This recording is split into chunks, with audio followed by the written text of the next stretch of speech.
Hello investors, a very big welcome to Tezi Mandi. I'm your host Moshmi Paul. In this podcast, we will keep bringing you topics that help you understand financial matters better. And today I'm going to explain to you about RBI's fresh announcement on loan restructuring, how it works and its implications. The term loan restructuring has become a regular feature of finance news. The RBI has used it as an important tool to provide relief to borrowers who are struggling due to the pandemic. The Reserve Bank of India last year allowed banks to restructure corporate loans, and now it has extended this facility of loan restructuring to individuals and smaller entrepreneurs. So we thought it would be very useful to learn about what loan restructuring means, its advantages and disadvantages. First, let's focus on understanding the term. In simple terms, restructuring means altering or changing something. In case of loan restructuring, it refers to changing the existing loan repayment conditions and making it more favorable for the borrowers. These changes could be in terms of lowering the interest rates or increasing the number of EMIs.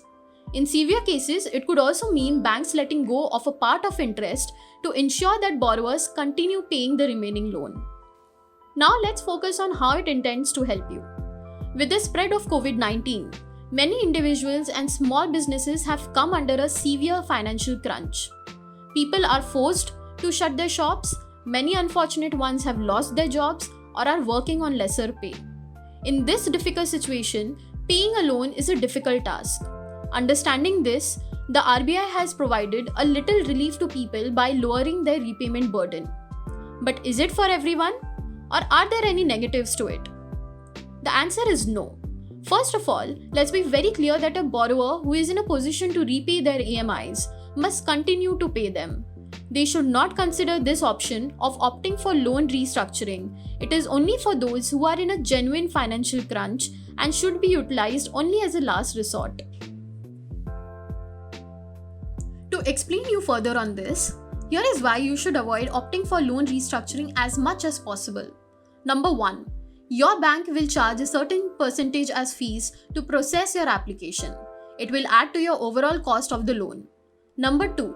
Loan restructuring is a temporary relief, but by opting for it, you will end up paying higher interest on your loan in the long run. Number 3. With increased duration, you will be under debt for a prolonged period. Number 4. Restructuring will impact your CIBIL score and spoil your overall credit profile. This can get rectified through regular timely repayments, but it will still impact your ability to take any loan in the future. So, in a nutshell, loan restructuring is only for those who are in need. In the long term, it creates more harm than good. So, if your position is sound, keep paying those EMIs regularly. I hope this podcast helped you with the basic understanding on loan restructuring. Join me again in our next episode where I will bring another exciting topic to help you become a better investor.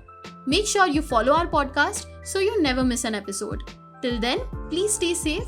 Goodbye.